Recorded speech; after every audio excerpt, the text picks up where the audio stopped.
احباب گرامی، قرآن کریم میں جہاں جہاں بھی یا ایھا الذین آمنوا کے الفاظ آتے ہیں، اس کے بعد یا تو کسی کام کا حکم دینا مقصد ہوتا ہے یا کسی کام سے رکنے کا آرڈر ہوتا ہے۔ اور یا ایھا الذین آمنوا کہنے کی حکمت یہ ہے کہ ایمان والے اپنے کان، اپنی آنکھیں اللہ کی طرف متوجہ کر دیں، حاضر ہو جائیں، کیونکہ ساری انسانیت میں سے ان کو مخاطب کیا جا رہا ہے۔ قرآن کے اولین مخاطب صحابہ کرام رہے ہیں، اور صحابہ کرام کے بعد آج تک آنے والے جتنے بھی مسلمان ہیں اور ہمارے بعد بھی جو لوگ مسلمان ہوں گے وہ قرآن کے مخاطب ہی رہیں گے، اور قرآن ان سب کو مخاطب کر کے وہی حکم دے گا جو آج ہمیں دیا جا رہا ہے اور ہم سے پہلے صحابہ کرام کو جو احکامات دیے گئے۔ یا ایھا الذین آمنوا قرآن کریم میں 90 مقامات پر آتا ہے، اور اس میں قریباً 89 جگہوں پر اللہ رب العالمین نے کسی کام کا حکم دیا ہے یا کسی کام سے منع کیا ہے۔ ہاں، جو ایک جگہ ہے وہ اسی صورت میں ہم انشاءاللہ آگے چل کر پڑھیں گے۔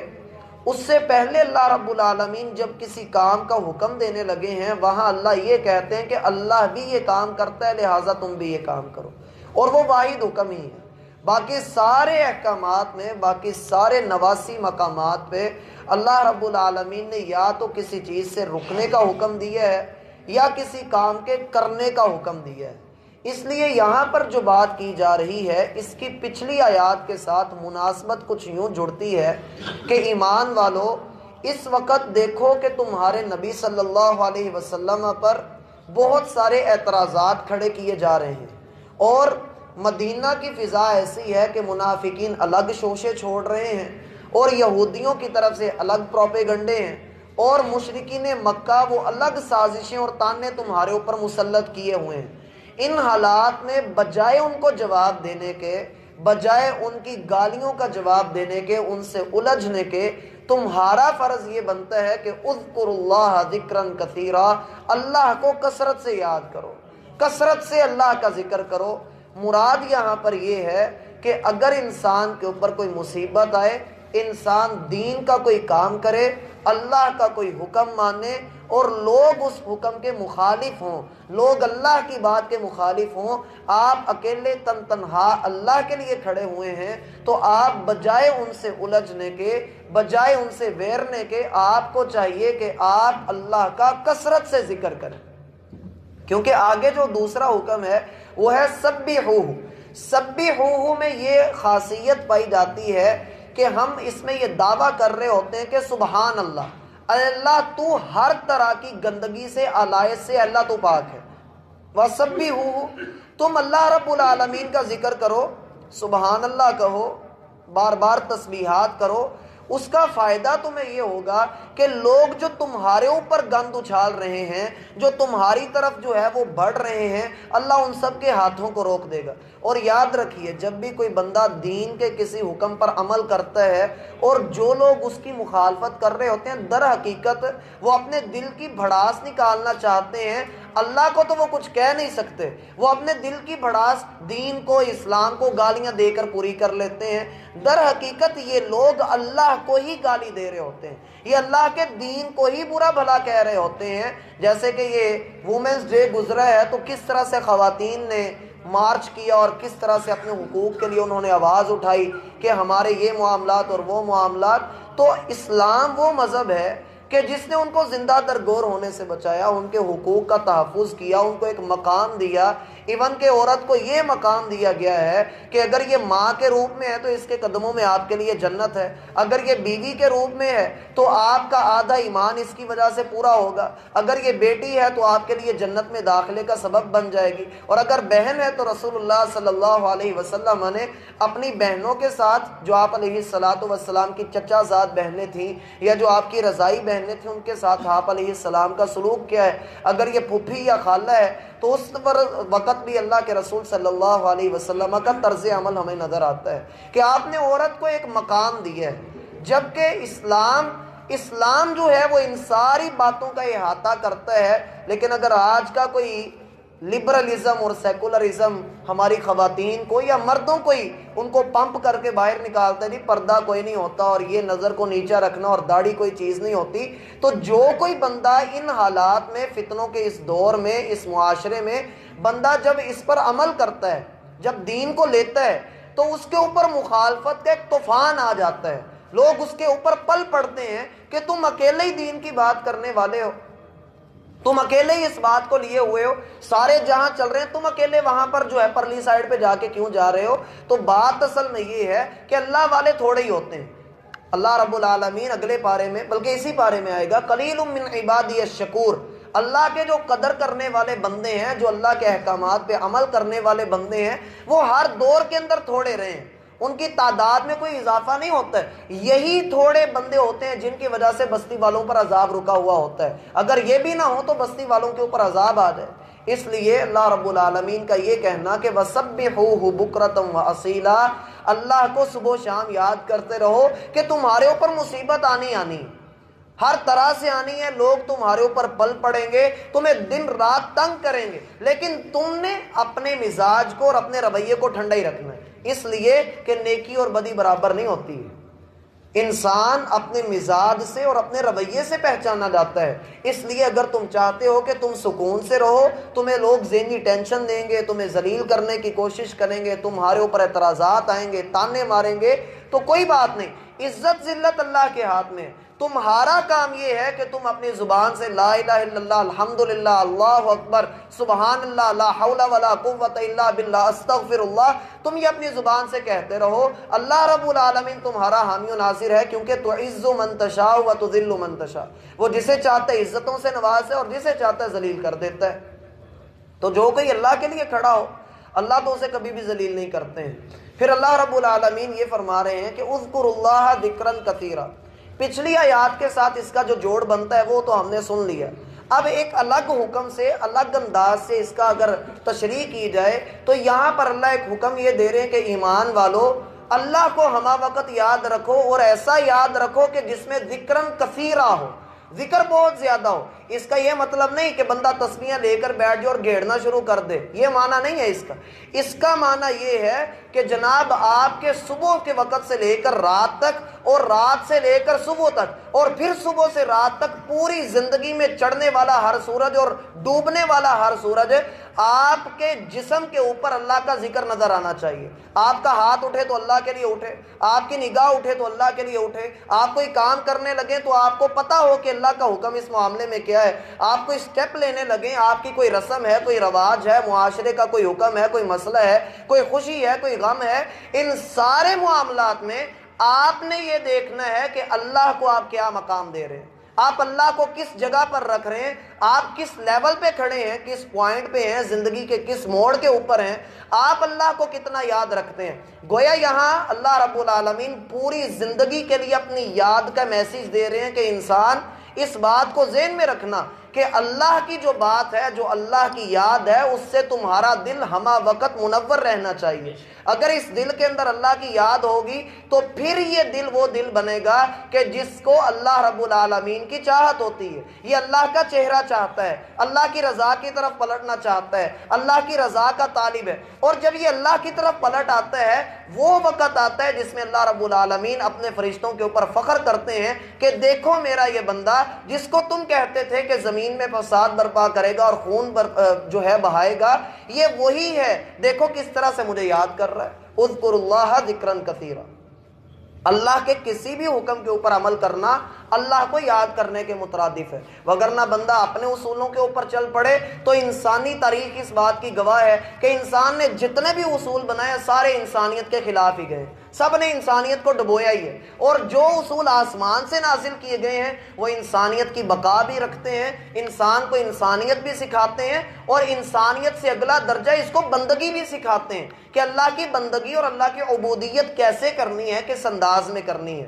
اور پھر اس کا تیسرا معنی اذکر اللہ کا، جو عام طور پہ ہم ذکر کرتے ہیں انگلیوں کے اوپر، سبحان اللہ، الحمدللہ، لا الہ الا اللہ، یہ لازماً بندے کے پاس ہونا چاہیے۔ رسول اللہ صلی اللہ علیہ وسلم فرماتے ہیں کہ سورج جن چیزوں کے اوپر چڑھتا ہے یعنی پوری کائنات کے اندر جو سورج کی روشنی آتی ہے، جس جگہ پر سورج کی روشنی جاتی ہے وہ ساری بھی مجھے مل جائیں اور ایک طرف سبحان اللہ کا اجر ہو تو میں سبحان اللہ کہنا زیادہ پسند کروں گا۔ سبحان اللہ، الحمدللہ، لا الہ الا اللہ، اللہ اکبر۔ رسول اللہ صلی اللہ علیہ وسلم فرماتے ہیں اذا مررتم بریاض الجنہ فرتعوا، جب تم جنت کے باغات میں سے گزرو تو وہاں سے میوے کھا لیا کرو۔ صحابہ کہنے لگے اللہ کے رسول جنت کے باغات کون سے ہیں اور میوے کیسے ہم وہاں سے چنیں؟ آپ علیہ الصلوۃ والسلام نے فرمایا جو مساجد ہیں یہ جنت کے باغات ہیں، اور وہاں پر سبحان اللہ، الحمدللہ، لا الہ الا اللہ، اللہ اکبر کہنا یہ جنت کا میوہ ہے، تم ان کو لو۔ اور اسی طرح سے کنزم من کنوز الجنہ، جنت کے خزانوں میں سے ایک خزانہ لا حول ولا قوت الا باللہ بھی ہے۔ اور خاص طور پہ یہاں سبحوہ بکرۃ و اصیلا کے الفاظ ہیں کہ تم تسبیح اللہ کی بیان کرو۔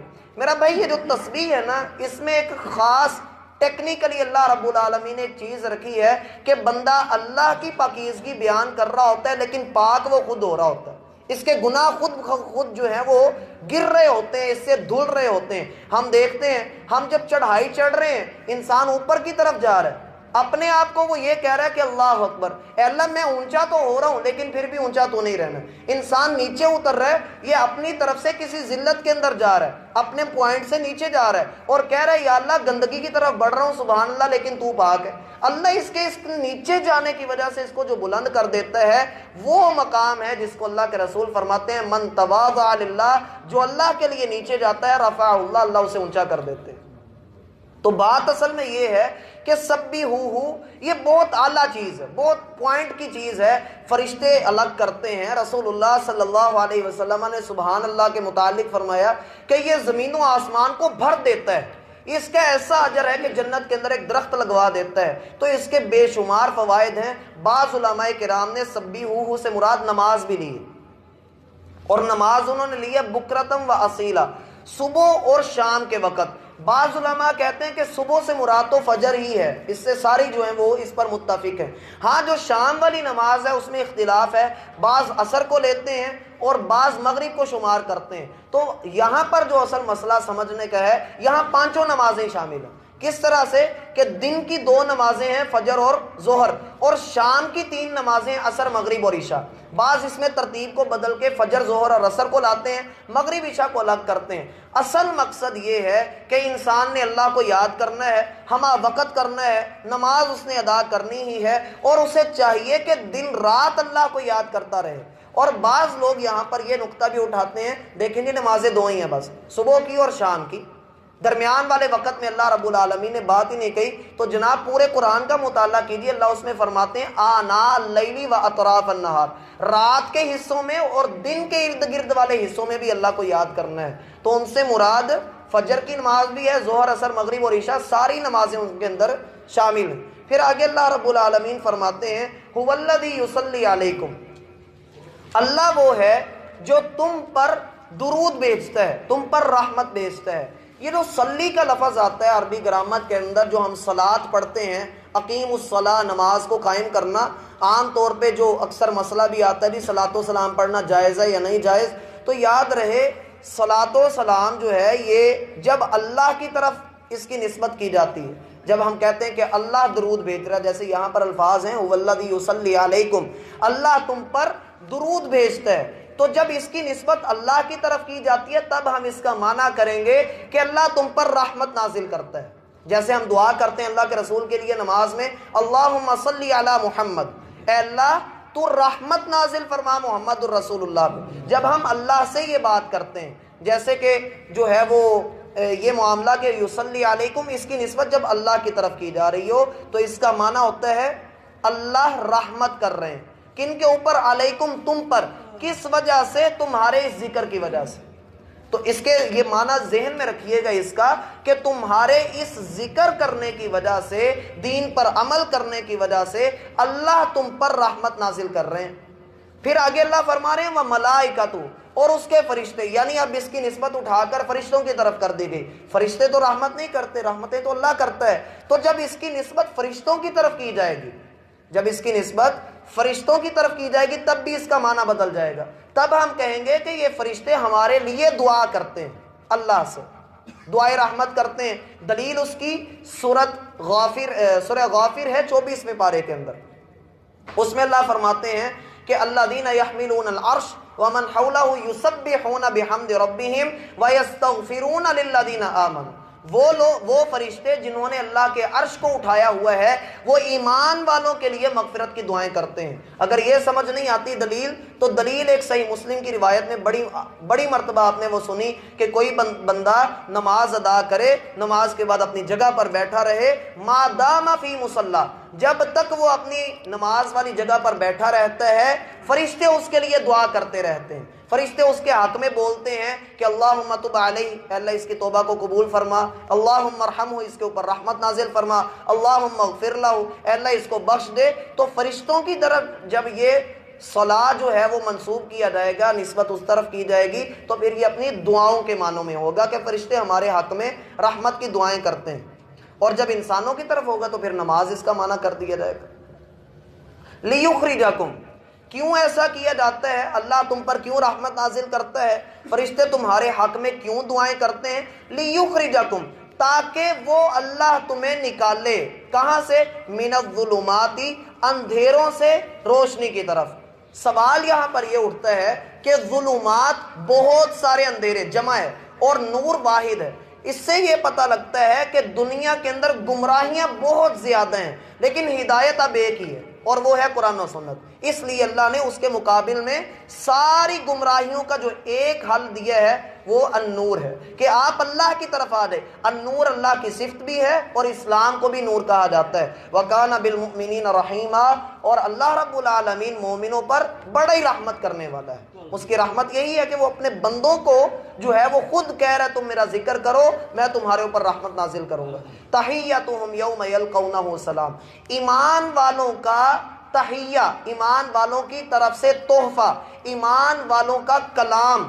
کافی سارے اس کا معنی کر دیا جائے گا. تحیہ وہی ہے جو ہم التحیات میں پڑھتے ہیں. تحیتہم یوم یلقونہ سلام, جس دن ایمان والے اللہ سے ملاقات کریں گے اس دن ایمان والے اللہ پر سلامتی بھیجیں گے, یعنی اللہ کو سلام کہیں گے. اللہ خود بھی سلام ہے اور اللہ رب العالمین اپنے بندوں پر سلامتیاں بھیجتا بھی ہے. اور حدیث میں یہ بھی آتا ہے, قرآن میں آتا ہے 13ویں پارے میں کہ جب جنتی جنت میں داخل ہو رہے ہوں گے تو جنت کے ہر دروازے پر فرشتے کھڑے ہو کر ان کو کہیں گے سلام علیکم بما صبرتم, تم پر سلامتی ہو جو تم نے دنیا میں صبر کیا. اور جب یہ جنتی جنت میں داخل ہو جائیں گے تو اللہ ان کے اوپر سلامتی کرے گا, جیسے سورہ یاسین میں آپ پڑھتے ہیں سلام قولا من رب الرحیم, یہ تمہارے رب رحیم کی طرف سے تمہارے اوپر جو ہے وہ سلامتی بھیجی جا رہی. جواب میں ایمان والے کیا کہیں گے؟ وآخر دعواہم ان الحمد للہ رب العالمین, ان کی آخری بات ہوگی کہ الحمد للہ رب العالمین. وأعد لهم اجرا کریما, اللہ نے ان کے لیے عزت والا رزق, عزت والا اجر تیار کر کے رکھا ہے. یہ تو ہوا اس کا ایک معنی, ان 4 آیات کا ایک معنی ان کا یہ ہے کہ تم جب اللہ کا ذکر کرو گے بدلے میں تم کو یہ اللہ رب العالمین انعامات عطا کرے گا. اس کے برعکس اس کا دوسرا معنی یہ ہے کہ تم لوگ اللہ کے احسانات کو دیکھو, ان کو پڑھو, ان کو پرکھو کہ دیکھو جب تم ان انعامات کو دیکھتے ہو کہ اللہ تمہیں جنت میں داخل کرے گا, تم پر اپنی رحمتیں نازل کرے گا, فرشتے تمہارے حق میں دعائیں کریں گے, تم اللہ کا دیدار کرو گے. اگر تم یہ انعام لینا چاہتے ہو تو اذکروا اللہ ذکرا کثیرا, کثرت سے اللہ کو یاد کرو, پھر ان انعامات کے تم مستحق بنو گے. اللہ ہمیں سمجھنے کی توفیق عطا فرمائے.